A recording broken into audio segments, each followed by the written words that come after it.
የሐዋርያት ሥራ ምዕራፍ 12። በዚያም ዘመን ንጉሡ ሄሮድስ መከራ ያጸናባቸው ዘንድ ከቤተ ክርስቲያኑ በአንዳንዶቹ ላይ እጁን ጫነባቸው።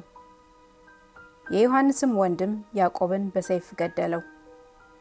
አይሁድንም ደስ እንዳሰኛቸው አይቶ ጨምሮ ጴጥሮስን ደግሞ ያዘው። የቂጣ በዓልም ወራት ነበረ። በያዘውም ጊዜ ወደ ወህኒ አገባው።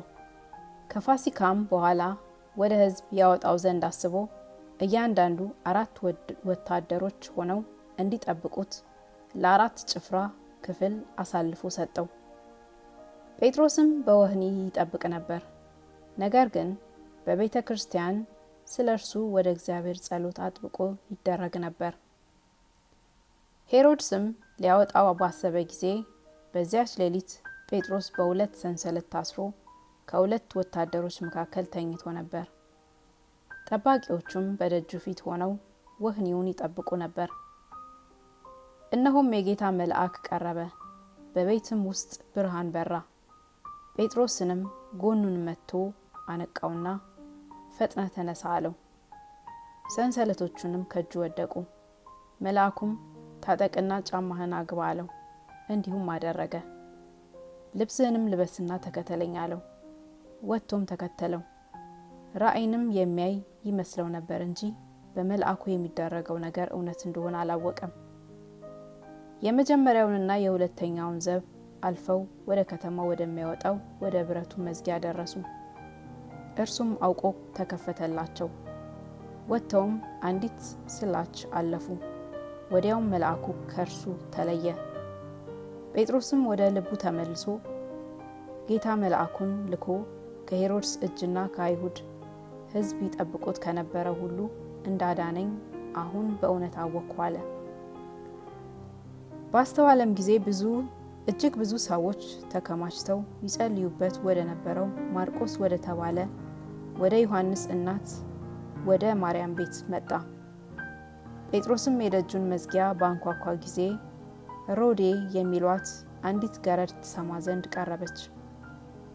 የጴጥሮስም ድምፅ መሆኑን ባወቀች ጊዜ ከደስታዋ የተነሳ ደጁን አልከፈተችም።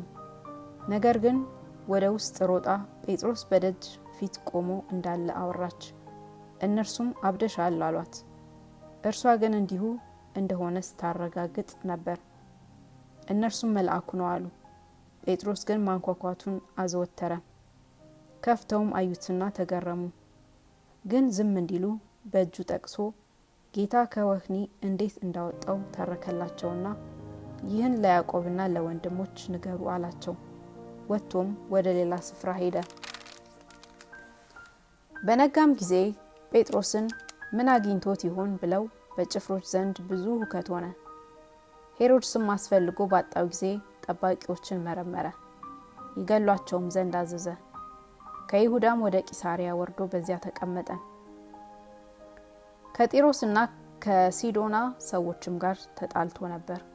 በአንድ ልብ ሆነውም ወደ እርሱ መጡ። የንጉሱንም ቢትወደድ ብላስጦስን እሺ አሰኝተው እርቅ ለመኑ። አገራቸው ከንጉሱ አገር ምግብ ያገኝ ነበርና። በተቀጠረ ቀንም ሄሮድስ ልብስ መንግስቱን ለብሶ በዙፋን ተቀመጠ። እነርሱንም ተናገራቸው። ሕዝቡም የእግዚአብሔር ድምጽ ነው የሰው አይደለም ብለው ጮሁ። ለእግዚአብሔርም ክብር ስላልሰጠ ያን ጊዜ የጌታ መልአክ መታው፣ በትልም ተበልቶ ሞተ። የእግዚአብሔር ቃል ግን ያድግና ይበዛ ነበር። በበርባናስና ሳውልም አገልግሎታቸውን ፈጽመው ከኢየሩሳሌም ተመለሱ። ማርቆስ የተባለውን ዮሐንስንም ከነርሱ ጋር ይዘውት መጡ።